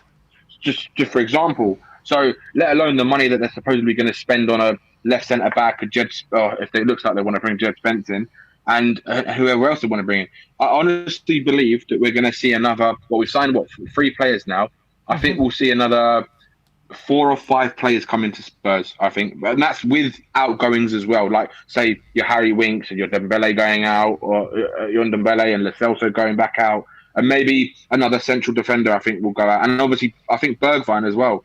And I don't know if you guys have seen, but have you seen there's some reports saying that Ajax is still not budging. They still don't want to pay what we want for Bergwijn. Yeah, but I saw that, They've looked at the possibility of doing a trade with Antony. Now, I don't know if you guys know a lot about Antony, but I watch Ajax pretty nearly as religiously as Spurs, because obviously it's my second team, and obviously it's my missus' first team. And what I've seen with Antony in the last 2 years, his progress, what he's done with Ajax, he's become their star player now, right? Mm-hmm. And he's come on leaps and bounds since he joined Ajax, right? He was very, very raw when he joined Ajax, and he was playing more as a striker, and they kind of were mixing in between striker and a right winger, and he can play both positions just as good, but he's now more cemented on the right wing position. But he can play behind a striker, and he can play on the left, but he can play up front as well. Now, if we were able to do some kind of weird trade deal where it was like Bergwijn and some money for Antony, right, then I would say go and get a pure number 9, because I'll tell you what, Antony, I think out of the 3 Brazilians, he is the highest ceiling out of all of them. And this kid has got something special, something that I haven't seen in Rafinha, something that I haven't seen in Richarlison. I think he's going to be a superstar player, honestly. If he goes to a top club and he goes to the right manager who can coach him, this kid is going to be special. He is unbelievable talent. And if I saw him sign for Spurs, I'll be jumping up and down. I'll be off the rails, mate, honestly, because this kid is brilliant, and he's young as well, and he's good on both feet. That's another player, I think. If we couldn't get, say, Richarlison, because obviously Everton want a lot of money for him, Because the money they're talking, that we've heard reports saying they want more than 60, 70 million euros, which I think obscene amount of money for Richarlison. I think no more than 45, 50 million, I think max I would pay for Richarlison. So it all depends on what they feel, if they want to pay them more money for Richarlison, if they feel Rafinha and then they go and get a striker, or they can do some sort of deal with Ajax where they get Anthony, like a trade for Bergwijn, and they pay a bit of money. I think if you can do that, you get a top class player in, right? You don't have to spend the same amount of money you'd spend to get Richarlison or Rafinha in, and then you can go and use that money to go and get a striker. So it's a smart way of doing business, in my opinion. And I think someone like Anthony, oh mate, honestly, you guys would absolutely love him. He's a brilliant player. And if you watch him in the Champions League as well, and you see what he does to teams, honestly, this kid will be special. All right, interesting. But Danny, great to have you on as always, mate. Good to speak to you. And good to speak to you, boys. Waiting for the announcement now of Bissouma. Everyone getting very, very excited now. Only a matter of time.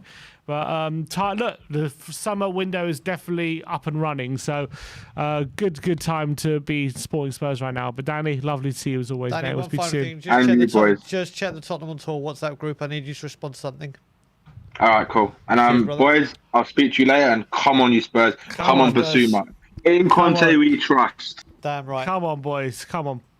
All right, that was the great Danny Kyriakou giving his thoughts on the Bissouma deal. That was the last call of the day, and that will end the live stream. Thank you, everyone, for contributing as always. Thank you for everyone's. We've just got one more super chat to get through. First of all, from Jamie Kearns.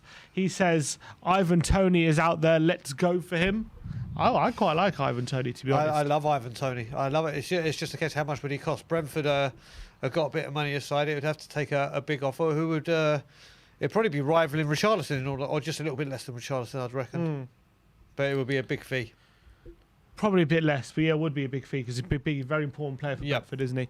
And then Nikolai Moella says, why not also sign some talent that we know has potential too? We are already in for Spence.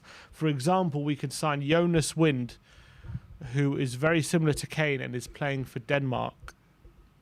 Interesting. Mikey says he's been waiting to join. We'll try and get him on. We can't see you at the moment, Mikey.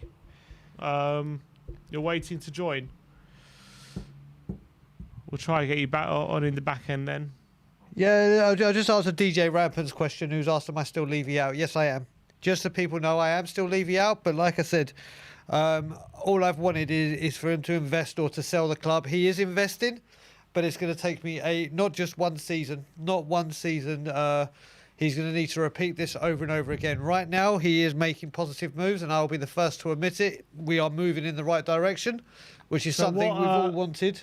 Not saying you have to be Levy in or out, but what would it take for you to not protest for 3, 4, 5 years of consistently backing a manager? So you're still going to protest next season? I'll be in Canada. I know. Like I said, if you were in England. If I was in England, listen, I will still be saying I'm Levy out. Be in protest. Well, the reason we are protesting is to get our voices heard and investment made into the pitch or sell. And he's investing.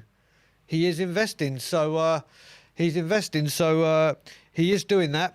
He is doing that. And that, we've had this before. And I'll give you the prime example, not Tottenham related. When I quit drinking, which will be 14 years ago next month, I asked my dad. It took my dad 2.5 years to 3 years to believe I stopped drinking.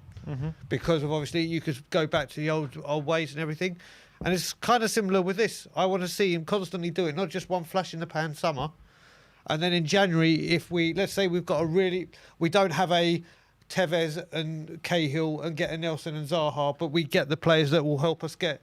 If he can do that consistently, that's all we've ever wanted. All Levy out people. That's all we've ever wanted. Him to invest in the squad and make the squad compete like we are trying to now. So now he's doing it what he's meant to be doing, and long may it continue. Fair enough. All right. Let's get Mikey on. Sorry, guys. It's been saying waiting to join for such a long time, and it just connected as you guys were going to say, all right, we're about to end the stream. So I'm glad. Here you are. Glad my internet. Mikey, the fixture list got announced today. Anything for you to think about, or what do you gather from how the fixtures will be laid out for us? I need to take a look because obviously I need to just refresh my memory. We got Southampton, Chelsea, Wolves as our opening 3 games. Now that's not bad. I'm happy that we're playing Chelsea away so early in the season. Yeah. Because obviously, you know, that's one win in 25, 28, however many years will hang over our heads like a ghost until we get rid of it. But I'm glad that we're playing, which is historically one of our most difficult games of the season, so early on, so that it's not going to, you know, we're not going to be waiting on the 35th game of the season. We have to go and play Chelsea. So that's a positive for me. But at the same time, I'm happy that we got Southampton at home. We get home game first day of the season, which I'm sure all the game going Spurs fans will love. And I'm looking forward to this season very much so. Yeah, me too. In terms of how the fixtures laid out, we've got a lot of big away games before the start of October. We play City, we play United, Arsenal, Chelsea, and West Ham all away from home before the end of October. Sorry. Do you think is that a good thing for you that we're getting those hard away games out of the way early, or do you think maybe they're coming too early and maybe we could do with them being a bit later on? I'm not. I like the fact that if we get the games again, if they come at the end of the season, it does make it that little bit more difficult. If we're coming in clutch and we still have stuff to fight for, getting in difficult games early, like we play Man City away pretty early on, Arsenal away. We have we play Chelsea away, Man City away, Arsenal away, and Man United away. So we've got a big 6 games. 4 out of the first 5 are away. So we've got to play them at home towards the end of the season. So that's another good thing as well, because obviously, you know, going to Anfield in November, you know, we play Liverpool and Man United back-to-back in April, which will be fun to watch come this time next year. But I'm happy that the difficult games that will be considered difficult games are coming at a time when it's not going to be, when we're not waiting for clutch in the season, you know, like we had Burnley. Obviously, we weren't supposed to play Arsenal when we did, and we had a pretty favourable run in towards the end of the season with Burnley, Norwich. Obviously, we had the Liverpool game, but it looks like it'll be a similar situation next season with our last 4 games being Palace, Villa, Brentford, and Leeds, which obviously no top 6 teams or other top 6 teams, I should say. So that's a bonus for us. I'm very happy with that fixture list, you know. Mikey, let me ask you. So obviously we spoke about the big games at the beginning of the season. What do you think about the running for it was April we were talking about, wasn't it? Apart from Liverpool and United. Liverpool United it seems games, pretty favourable. What's your thoughts on that for the April-May schedule? We've got Everton, Brighton, Bournemouth, Newcastle, Palace, Villa, Brentford, Leeds. You know, that's Nottingham Forest to Southampton and Wolves backing up into March. You know, we play all of our difficult games apart from obviously the Man U and Liverpool game. I mean, if we make it that far into the Champions League, we might even have to get games displaced to push back into May. So that hope is hoping to that. But aside from obviously the Champions League rescheduling, I'm happy with the fixture schedule, but it's going to be so congested because of the idiocy surrounding the 2022 World Cup, hosting it in a country that, you know, it should have been on now. We should have been out cheering England in this glorious weather that we're having, but you know. Don't get me started on England. I'll move away from them quickly. It's a sore subject for most people at the moment. But just the scheduling issue of the World Cup has made sure that we're going to have a very congested second half of the season if we want to go far in Carabao, in FA Cup, in Champions League, and in the Premier League. There's going to be games midweek and Sunday pretty much every week. So the investment in the squads is still it's been good so far, but we still need to allocate certain positions that we need because it's still not done yet. Our summer business can't be done after the signing of Bissouma and hopefully Jed Spence, who I've not watched a lot of, but I'm very happy with, you know, because him and Doherty, I think I would take Doherty over Emerson as my sort of, out of our current right backs to keep, I'd pick Doherty over Emerson. I think 99% of the fan base would. So yeah, I'm happy with I'm happy with how our business and our transfer policy so far is going to help us with more depth should we go far in our competitions next season. Tell me about Bissouma. How excited are you about him? Again, I can't profess to have watched a huge amount of Brighton games. I do like to watch sort of all Premier League highlights that come out on the weekends. I haven't watched a full 90 for Brighton, but from what I've seen, at least, he's an absolute class act, both off and on the ball. He's such energy that he has. He's been linked with Arsenal for so many years. He's arguably what Arsenal and Man United have been crying out for ages. A solid defensively minded player, but can also push forward. And they didn't take their opportunities, and now it's come to the point where Spurs have snapped him up. You know, it broke a couple of days ago, and he's already had his medical. You know, usually Spurs transfer sagas take 3-4 weeks before, you know, all of a sudden we had Fraser Forster. He did his medical and was in. Perisic, within 2 days, he made a decision to join. So we're getting it done quickly. We're getting it done early. But the most important, we're getting it done efficiently. The Bissouma deal makes so much sense if you think about it. We have good midfield options, but if we're looking to get rid of Harry Winks, of Lo Celso, I think we can shift Lo Celso and Winks. I'm not sure if we're actually going to be able to shift Ndombele because of his wages, because of the fee we paid for him. I think most clubs will be put off, to be honest. So I wouldn't be surprised if Ndombele does stink up the club next season. But I pray that he doesn't. But at the same time, I'm very happy with the signing of Bissouma. He's what is he, Malian or Guinea? Where's he from? Mali, yeah. He's a Malian international, so that's Mm-hmm. He's sort of got that sort of stamina and that sort of work rate that we've seen, you know, players like him have in the past. So I don't know about that, but yeah. What I would ask you, Mikey, is obviously you mentioned about Doherty being your number one right back at the ones we've got right now, and I haven't really spoken to you in a while, obviously. So what's your thoughts on Jed Spence? Is he your number one choice for that right wing back, and do you see him being the number right wing back as soon as he comes in, or do you have another option? I see him being obviously has he played Premier League football before? No. Okay, so I don't see him being dropped. I don't see him being dropped straight into the starting 11 as a starter, because obviously, you know, for a club like Tottenham, I do see Doherty perhaps being rotated with Spence over the first sort of few games. I would expect maybe Spence to start against Southampton and then maybe Doherty to start against Chelsea. Well, Doherty's meant to be out till Christmas, Mikey. Really? Yeah.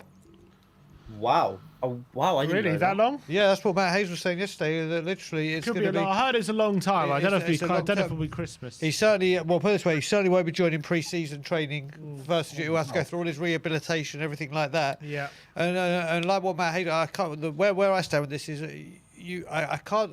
I'm for the transfer, but not like we've discussed this about not being first choice, because I can't see how being number one right back for a playoff winning team can go straight into a right wing back of a Champions League playing, hopefully top four chasing or Premier League chasing Championship or right back team straight away. Yeah, that's the worry I have, because obviously he's a very, very capable right back. We've seen that, but I think obviously he's rated very highly, but he hasn't been Premier League proven yet. And for a club like Tottenham, you know, to take a gamble on, not a gamble, but a sort of a small gamble, let's put it. If Doherty's going to be out for that long, then I wouldn't be surprised if we kept Emerson. Because if Doherty's going to be out till Christmas, or, you know, worst case scenario, if he's out till the January transfer window, I wouldn't be surprised if Spurs keep Emerson and try and offload him in January when Doherty comes back to full fitness. I wouldn't be surprised if Brian Daigle's prediction is correct. So, or his if his information is correct. So I would purport that Doherty, Emerson and Spence might be, obviously Emerson and Spence would be our two fit right backs, and sort of have Spence integrated slowly by sort of maybe post World Cup being guaranteed starter, you know, drop him in slowly, maybe play him in a few of the cup games if we get a favourable like early round draw, not against a huge team, maybe play him in those games, obviously. And then I think Jed Spence would slowly but surely start to come into his own, but obviously he would need time to take the step up, because every player needs a few games, A, after the off season, and B, to get started in the Premier League. And yeah. All right, Mikey, great to speak to you as always, mate. Good to see you. Cheers, You Mikey. too, And mate. we'll speak to you in a bit. Congratulations. I know he's not here, but congratulations to Ben as well. On his wedding. Yeah. Thank I you. I didn't manage to say that. I haven't been on since the wedding, but congratulations to Ben and his partner, and I hope for I hope they have a long and happy union together. Appreciate it. I'm sure if he's watching, he would have heard the message loud and clear. But thank you very much, Mikey, and we'll see you very, very soon. See you later, Mikey, mate. Bye, guys. One super chat from the Joracle. He says, Woohoo. add 10 million to the Richarlison price and you can get Lautaro Martinez. That puts the Richarlison deal in perspective. I disagree with that. I don't think you're getting Lautaro Martinez for £60 million. I think you have to pay a lot more than that. So The only thing I'll say on that is if we have a choice of buying one player out of Inter Milan, I'm still sticking with Bastoni. yeah, I'm still, for me, he is the one. And you look at it, there's Bastoni, De Vrij, Dumfries, Martinez are like the four that have been. We're not getting Wouldn't mind four, we're Barella not either. getting two. So if we had to, I know what he's saying, but if we had to get an Inter Milan player out now, I'm still going for Bastoni. I'd rather the money went on Bastoni. But he's right with the value. I don't think he's right. I think Martinez would be a lot more. No, I mean, when you put I meant by putting the Richarlison price into perspective, as in what you're getting with Martinez, money-wise, as what you get. No, but but I'm thinking that you have to, for the Richarlison price, what you get Richarlison for, I think you have to add probably another 30 million onto that if you want to get Martinez. I don't think 10 million does it. So I think from that point of view, he's wrong. But I do think Martinez is a much better player than Richarlison. I agree with that. And I would rather Martinez. I just don't see us pushing the bar that much. No, I think 50 million I can see. I can't see us going 80 or 90 million. If we could only get one Inter Milan player in, who would your choice be? Not because they're the best player of that team, but to best suit Tottenham Hotspur.